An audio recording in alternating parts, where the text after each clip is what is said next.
Good morning students. Last క్లాస్లో మనం primarily డ్యూయల్లోకి ఎలా మార్చుకోవాలో నేర్చుకున్నాము. అయితే ప్రైమర్లీ డ్యూయల్లోకి మార్చుకున్న తర్వాత రెండు టెక్నిక్స్ ఉంటాయి.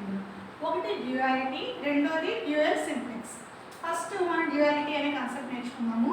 చూడండి, డ్యూయాలిటీ అనేసరికి మనకి ప్రైమర్లీ డ్యూయల్లోకి మార్చుకునేటప్పుడు మనకి 5 మోడల్స్ ఉంటాయని చెప్పుకున్నాము. 5 మోడల్స్లో కూడా ఇచ్చిన కండిషన్ దేనికి సూట్ అవుతుందనేది ఫస్ట్ చెక్ చేసుకోవాలి. ఇచ్చిన ప్రైమర్ చూడండి, మిన్ జెడ్లో ఉంది. మనకి లాస్ట్ క్లాస్లో మిన్ జెడ్ ఈక్వల్ టు అంటే min Z X equal to CX అని, ఆ సబ్జెక్టు కాన్స్టెంట్స్ అనే condition AX greater than or equal to బిలో ఉంటే కనుక ఈ ఇచ్చిన మిన్ని మ్యాక్సిమంలోకి మార్చుకోవాలి, మ్యాక్స్ జెడ్డబ్ల్యూలోకి మార్చుకోవాలి. ఇక్కడ ఇచ్చిన కండిషన్ ఏమని మార్చుకోవాలని చెప్పాను, ప్లస్ దెన్ ఆర్ ఈక్వల్ టులోకి మార్చుకోవాలి అని చెప్పాను కదా. అయితే ఈ కండిషన్ ఏమో ఇక్కడ మనకి ఏమవుతుంది, బి ట్రాన్స్పోజ్ డబ్ల్యూ అవుతుంది, ఇక్కడ సి ట్రాన్స్పోజ్ అవుతుంది. ఓకే, అయితే మిన్నల్లా మనకి మ్యాక్సిమంలోకి మార్చింది. ఇచ్చిన condition greater than or equal to కాబట్టి డబ్ల్యూ అనేది always greater than or equal to 0. ఇది దేనికి రిలేటెడ్గా ఉంది? నేను లాస్ట్ క్లాస్లో చెప్పుకున్న టెక్నిక్స్లో 5 మెథడ్స్ చెప్పాను కదా, ఇలాంటివి. అందులో 5th మోడల్కి రిలేటెడ్గా ఉంది. అంటే మనకి ఇచ్చిన గివెన్ ప్రాబ్లం నేచర్ ఎలా ఉందో ఫస్ట్ చెక్ చేసుకోవాలి. ఎందుకంటే అందులో డబ్ల్యూ అనేది greater than or equal to 0 అవుతుందో అన్రిస్ట్రిక్టెడ్ అవుతుందో చూసుకోవాలి. దాన్ని బట్టి ప్రాబ్లం అనేది ఎదుర్కొంటుంది. ఓకేనా? అయితే ఇది 5th మోడల్లా ఉంది. దీన్ని బేస్ చేసుకుని నేను ఇచ్చిన ప్రైమర్ని డ్యూయల్లోకి మార్చుకుని ఆ డ్యూయల్కి నేను డ్యూయాలిటీ అనే టెక్నిక్ అప్లై చేస్తాను. ఓకేనా? ఇప్పుడు చూడండి, కండిషన్ ఎలా మార్చుకోవాలో అయితే క్లారిటీ వచ్చింది కదా. ఇచ్చిన ఈ గివెన్ ప్రాబ్లం నాకేంటి, primer.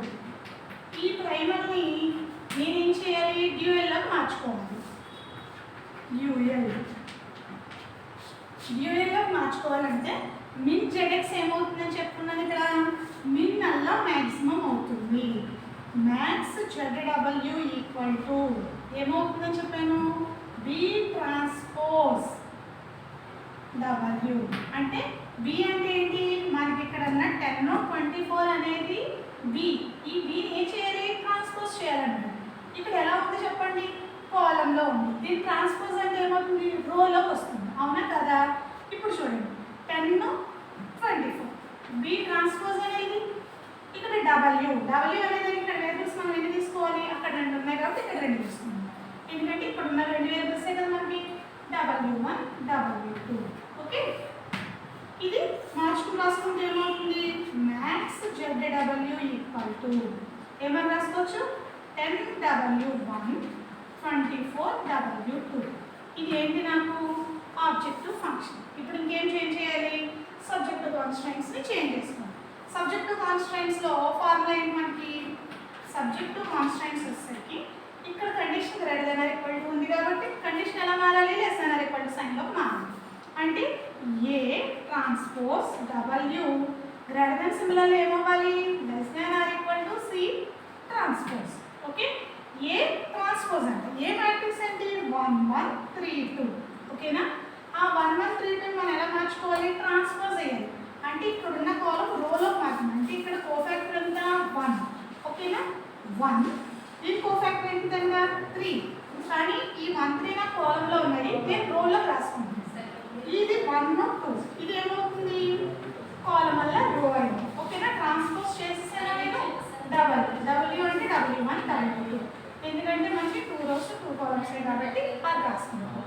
Less than or equal to C. C అంటే ఏంటి, వచ్చిందంటే నాకు ఈ 2010 కదా సి.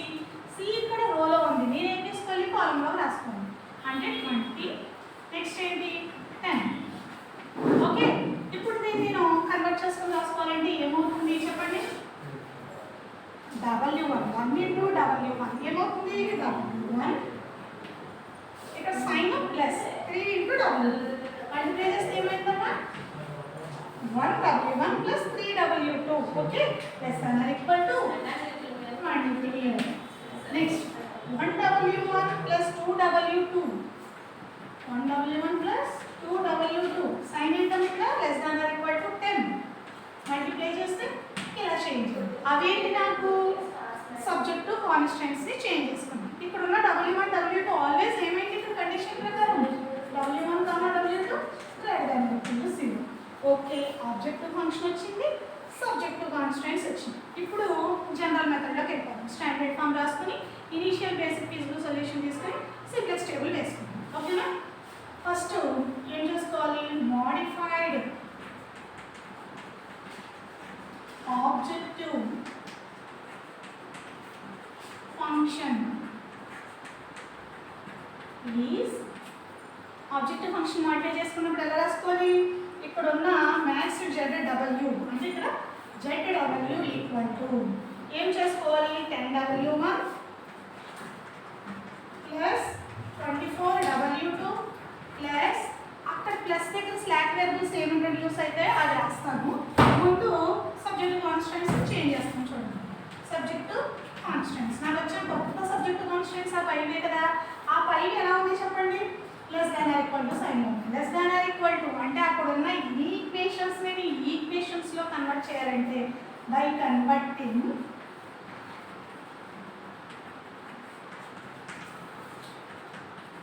ఇన్ఈక్వేషన్స్ into equations. అక్కడ చూడండి, అక్కడ ఉన్నాయి by converting inequations into equations. Okay, ఈ వీటిని ఈక్వేషన్స్ లో కన్వర్ట్ చేయాలంటే ఏమవుతుంది? W1 ప్లస్ 3W2 అక్కడ ఏం సైన్ అమ్మా? Less than or equal to కాబట్టి స్లాక్ వేరియబుల్ ఇంట్రడ్యూస్ చేయాలా? W3 equal to 20. Okay, next రెండోది ఏంటి? W1 ప్లస్ 2W2 ఇక్కడ W3 ఫస్ట్ ఈక్వేషన్స్ లో వాడేసాను కాబట్టి 0 ఇంటూ W3. ఇంకొక స్లాక్ ఏంటి? W4 equal to 10. ఇక్కడ ఏంటి? 0 ఇంటూ W4. ఇది నేను యూజ్ చేయకపోయినా మ్యాట్రిక్స్ కోసం రాసుకోవాలి కాబట్టి 0 ఇంటూ సంథింగ్ వస్తుంది. ఇప్పుడు దీన్ని స్టాండర్డ్ ఫామ్లో రాసుకోవాలనుకుంటే AX ఈక్వల్ టు B ప్రకారం స్టాండర్డ్ ఫామ్ ఫార్ములా ఇదే కదా, కాకపోతే ఇది Wలో చేంజ్ ఉంది. ఓకేనా? దాని ప్రకారం రాసుకుంటే ఇది ఏమవుతుంది? 1 3 1 0 1 2 0 1. ఇక్కడ ఏమవుతుంది? W1 W2 W3 W4. ఇది ఏమైంది? 20 10. ఓకేనా? ఇక్కడ తీసుకున్న ఆబ్జెక్టివ్ ఫంక్షన్లో నా స్లాక్ వేరియబుల్స్ ఏంటి? Here W3 and W4 are slack variables.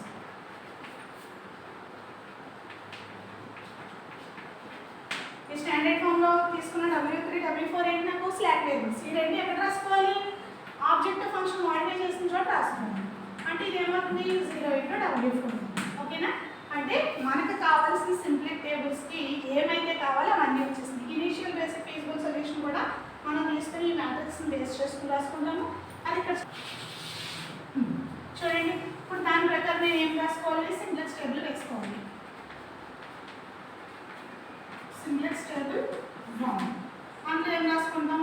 CB YB XB ప్లస్లో WB రాసుకుంటాం. ఎందుకంటే XB అన్నారంటే X-2కి రిలేటెడ్.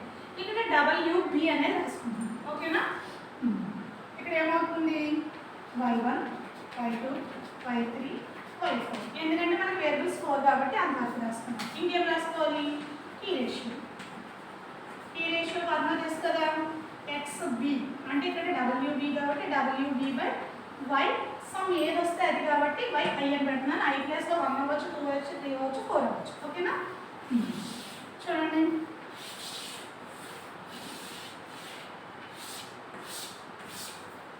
దీనికి CJ రాసుకోవాలంటే ఏమవుతుంది? CJ condition ఏమవుతుందమ్మా? Y1కి దీని కోఫాక్టర్ ఏంటి? ఆబ్జెక్టివ్ ఫంక్షన్లో 10 ఆ పైదంతా 24 ఇదంతా 0 ఇది 0. ఓకేనా? ఇప్పుడు నేను తీసుకునే వేరియబుల్స్ ఏంటి? నాకు Y3 Y4. దీని కోఫాక్టర్స్ ఎంత? 0 0. ఈ WBకి వచ్చేవి ఏంటి? 20 10. అక్కడ మనం XB అని రాసుకుంటాం, ఇక్కడ WB అని రాసుకుంటాము. 10 20 10 రాసుకుంటాం. ఇప్పుడు మ్యాట్రిక్సెస్ చూడండి. 1 3 1 0 1 2 0 1. మనకి ZJ మైనస్ CJ చేసుకోవాలంటే ఫార్ములా ఏంటి? ఇది ఇంటూ ఇది. ఓకేనా? CB into Y1 plus CB into Y1 again minus CJ. అంతే కదా? అప్పుడు ఇది ఏమవుతుంది? ఇది 0 ఇది 0 మైనస్ 10. ఓకే,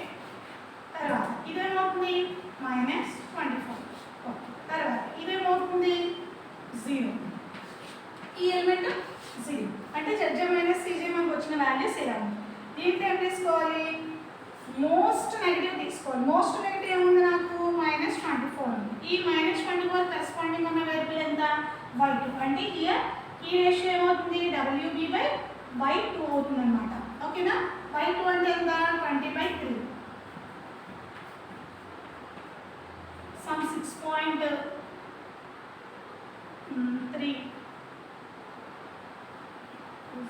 6.666 అలా వస్తుంది.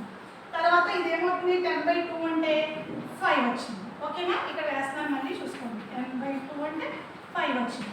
ఇందులో నాకు ఎంత కావాలి, లీస్ట్ పాజిటివ్ కావాలి. ఇక్కడ 6.66 వచ్చింది, ఇక్కడేమో 5 వచ్చింది. అంటే నాకు లీస్ట్ ఎంత వాల్యూ, లీస్ట్ పాజిటివ్ 5. దీనికి కరెస్పాండింగ్గా ఇలా తీసుకుని దీనికి కరెస్పాండింగ్ ఎలా తీసుకున్నప్పుడు ఒక లైన్ డ్రా చేస్తే కనుక మధ్యలో ఇంటర్సెక్ట్ అయ్యే పాయింట్ 2.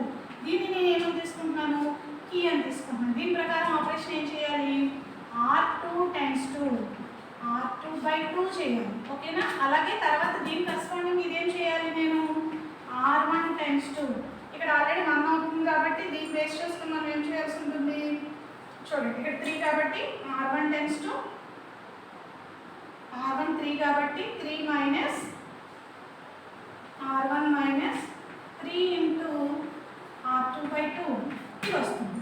ఓకేనా, అప్పుడు ఆటోమేటిక్గా ఇక్కడ ఎలిమెంట్ ఏమవుతుంది 0 అవుతుంది. చూడండి నెక్స్ట్ టేబుల్ ఆపరేషన్ చేసి వేద్దాము.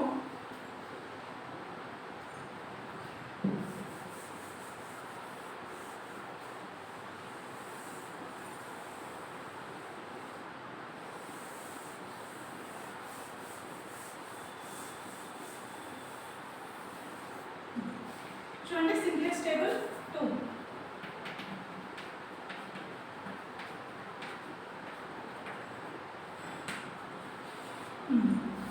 మళ్ళీ CB తర్వాత YB WB Y1 Y2 Y3 Y4 అలాగే కీ రేషియో.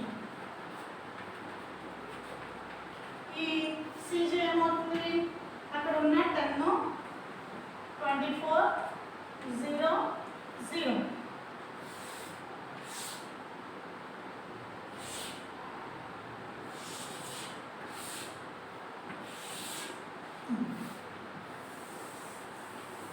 చూడండి ఇప్పుడు మనకి ఈ టేబుల్ ప్రకారం ఎలా రాసుకోవచ్చు, ఇక్కడ y2 అనేది ఏ ప్లేస్లో ఎంటర్ అవుతుంది, ఈ y2 ఇక్కడి నుంచి ఇలా ఎంటర్ అవుతుంది. ఈ y2 ఎంటర్ అవుతుంది, ఇక్కడ ఉన్న y4 లీవ్ చేసేస్తుంది.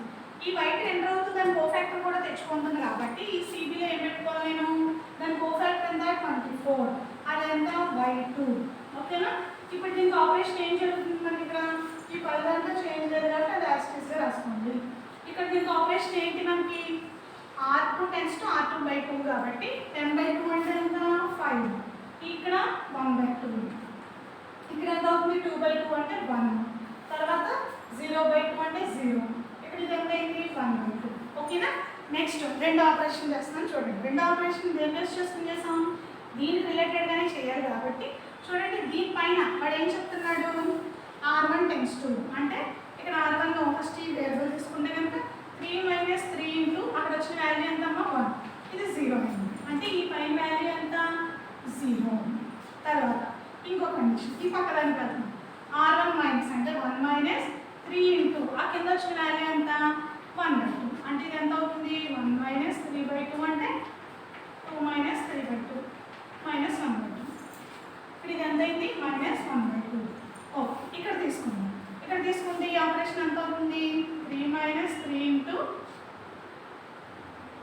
3 - R2/2 అంటే ఇక్కడ ఏమవుతుంది 20 -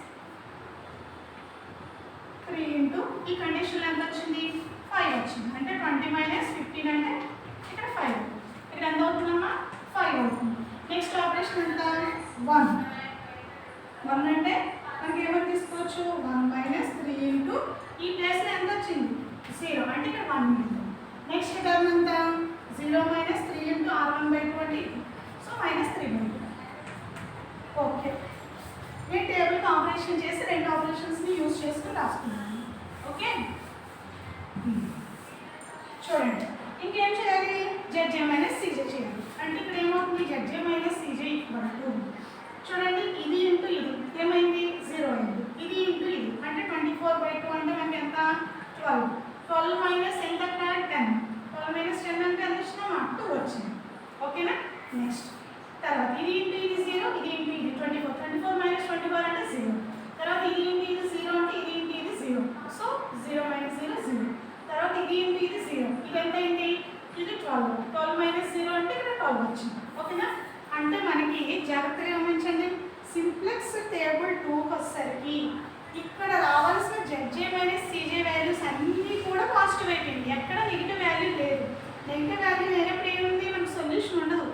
సో ఇనిషియల్ ఫీజిబుల్ సొల్యూషన్ మనకు దొరకలేదు, కానీ ఏదో ఒక స్టేజ్ దగ్గర ఆగింది కాబట్టి పర్టికులర్గా అవి ఎక్కడో ఉన్నాయని చెక్ చేద్దాం. ఒకసారి చూడండి, మనకి ప్రతి మెథడ్లో లీవ్ అయిపోయిన వేరియబుల్ ఉంటుంది కదా, దాన్ని టేబుల్లో మనం యూజ్ చేసుకోవట్లేదు, వేసుకున్నా వేసుకోకపోయినా పర్వాలేదమ్మా. కానీ డ్యూయాలిటీ మెథడ్కి వచ్చేసరికి లీవ్ అయిపోయినా కూడా నేను వేసాను. ఇప్పుడు చూడండి, నాకు ఏది లీవ్ అయింది y4 లీవ్ అయిపోయింది. అలాంటప్పుడు నేను ఇక్కడ y4 వేసుకోకపోయినా పాత మెథడ్స్లో ప్రాబ్లం లేదు, కానీ ఇక్కడ నేను ఎందుకు వేసుకున్నాను అని అంటే ఇక్కడ జాగ్రత్తగా గమనించండి, ఇదంతా డ్యూయాలిటీ అంటే నేను చేంజ్ చేసుకున్న వేరియబుల్స్కి వచ్చిన ఆన్సర్ ఇది. అంటే ఇన్ టర్మ్స్ ఆఫ్ డబ్ల్యూలో ఆన్సర్ వచ్చింది. అంటే నాకు ఏమేమి కావాలి, నా ప్రకారం W1 W2కి వేరియబుల్కి నాకు ఆన్సర్ కావాలి. ఇక్కడ జనరల్గా జరిగింది ఏంటి, ఇది డబ్ల్యూలో మనం ఫీల్ అయితే కనుక ఇది W3 అవుతుంది, ఇది W2 అవుతుంది. కానీ నాకు W1 వాల్యూ వచ్చిందా, రాలేదు కదా. here W1 equal to 0, W2 అంటే ఎంత చూడండి, W2 ప్లస్ ఎంత వచ్చింది నాకు వాల్యూ, ఈ వాల్యూ కాబట్టి 24 చూడండి. కానీ నా ప్రకారం అక్కడ ఆ వాల్యూస్లో మనం ఏమని తీసుకున్నాం 10 5 అవుతుంది, సారీ ఇది ఎంత అవుతుందమ్మా 5, W2 ఈక్వల్ టు 5. మనం తీసుకున్న వాల్యూ ఏంటి, మోడిఫైడ్ ఆబ్జెక్టివ్ ఫంక్షన్ రాసినప్పుడు అక్కడ రాసాం కదా, మ్యాక్స్ ZW ఈక్వల్ టు ఎంత రాసుకున్నాను 10W1 ప్లస్ 24W2 రాసుకున్నాను. అవునా కదా. ఇది ఎక్కడి నుంచి బేస్ చేసుకుని రాసుకున్నాను, నాకున్న డ్యూయల్లో ఉన్న ఆబ్జెక్టివ్ ఫంక్షన్ ఇది ఒరిజినల్గా. అయితే దీని ప్రకారం వచ్చిన వాల్యూస్ ఎంత W1కి, హియర్ W1 అనేది 0, ఎందుకంటే ఇక్కడ ఎక్కడ y3 ఉంది కానీ అంటే దీన్ని W3 కి ఫీల్ అవుతాం. ఈ y2ని ఎలా ఫీల్ అవుతాం మనం W2 కి ఫీల్ అవుతాం. W2కి వచ్చిన వాల్యూ ఎంత 5. ఇప్పుడు ఇవి సబ్స్టిట్యూషన్ చేస్తే ఏమవుతుంది చూడండి, max ZW equal to W1 అంటే 0 కాబట్టి 0 ప్లస్ 24 ఇంటూ W2 వాల్యూ ఎంత 5 అంటే హియర్ 120. ఏం జరిగింది ఇక్కడ, మ్యాక్స్ ZW 120 వచ్చింది. ఎట్ ద పాయింట్ ఎంత W1 equal to 0, W2 equal to 5. పర్టిక్యులర్గా మ్యాక్స్ ZWకి వచ్చిన value 120, at W1 equal to 0, W2 equal to 5. ఇది దేనికి డ్యూయాలిటీకి ఉన్న ఆబ్జెక్టివ్ ఫంక్షన్కి వచ్చిన వాల్యూ. కానీ నా ఒరిజినల్ ప్రాబ్లం ఏంటి, ప్రైమర్కి ఉన్న వాల్యూ రావాలి అని అంటే x1 x2 in terms of ఎందులో ఉన్నది x1 x2లో ఉంది. x1 x2కి మనకు వాల్యూస్ కావాలంటే మనం ఇక్కడ వదిలిపెడతాం చూసారా, ఆ వాల్యూస్ x1 x2. ఓకేనా, దీన్ని x1 x2 అనుకోండి. అందుకే నేను టేబుల్లో y4 లీవ్ అయినా కూడా నేను y4 అక్కడ ఉంచుకున్నాను కానీ టేబుల్ నుంచి రిమూవ్ చేయలేదు. పాత మెథడ్స్లో లీవ్ అయిన వేరియబుల్ తీసేసిన ప్రాబ్లం లేదు, కానీ డ్యూయాలిటీలో మాత్రం లీవ్ అయిన ప్రతి వేరియబుల్ని కూడా వేసుకుంటూ ఉండాలి. ఓకేనా. ఇక్కడ ఏం జరిగింది అని అంటే చూడండి, ఇది x1 ఇది x2, లాస్ట్లో ఉన్న వేరియబుల్స్ రెండు కూడా మనకి ఆర్టిఫిషియల్ అనబడుతూ స్లాక్ వేరియబుల్స్ కాబట్టి ఈ స్లాక్ వేరియబుల్స్ని నేను ప్రైమరీ ప్రకారం x1 x2 అని తీసుకున్నాను. ఇక్కడ x1 equal to 0, x2 equal to ఎంతమ్మా 12. ఒరిజినల్ ఆబ్జెక్టివ్ ఫంక్షన్ ఏంటి నాకు ఇక్కడ ఉంచాను చూడండి, నేను ఇచ్చిన గివెన్ ప్రాబ్లంలో ఒరిజినల్ ఆబ్జెక్టివ్ ఫంక్షన్ ఎంత min z equal to 20x1 plus 10x2. అంటే దీన్ని నేను ఏమన్నా రాసుకోవచ్చు, min z equal to 20, okay, x1 అంటే 0, ఓకే, ప్లస్ తర్వాత ఏంటి 10x2, 10x2 అంటే 12. ఎంత వచ్చిందమ్మా 120 వచ్చింది. అంటే నాకు డ్యూయాలిటీలో చేసిన 120 వచ్చింది ఆబ్జెక్టివ్ ఫంక్షన్ వాల్యూ, ప్రైమర్లో చేసిన ఆబ్జెక్టివ్ ఫంక్షన్ వాల్యూ 120 వచ్చింది. ఇది ఎట్ W1 0 వచ్చింది, W2 5 వచ్చింది. ఇది ఎక్కడ వచ్చింది, అట్ x10 x12 అనే వాల్యూ దగ్గర ఆ వాల్యూ ఫైండ్ అయింది. కాకపోతే రెండింటికి ఈక్వల్ ఆన్సర్స్ వచ్చినాయి కాబట్టి మనకి ఇచ్చిన గివెన్ ప్రాబ్లం కరెక్ట్ అనమాట. ఒకవేళ ఎక్కడైనా మిస్టేక్ ఉందంటే కనుక మనకి ఇక్కడ కరెక్ట్గా టాలీ అవ్వలేదంటే ఏదో చోట మిస్టేక్ చేసినట్టు కొన్ని ప్రాబ్లమ్స్ అలా కూడా అవుతాయి. ఎందుకంటే మనకి ఇచ్చిన 5 మెథడ్స్లో ఏది కరెక్ట్గా సూట్ అవుతుందో చెక్ చేసుకుని వేసుకోవాలి. అలా కాని పక్షంలో W రిస్ట్రిక్ట్ అవుతుందా అన్రిస్ట్రిక్టెడ్ అవుతుందో కూడా చెక్ చేసుకోవాలి. This is called duality.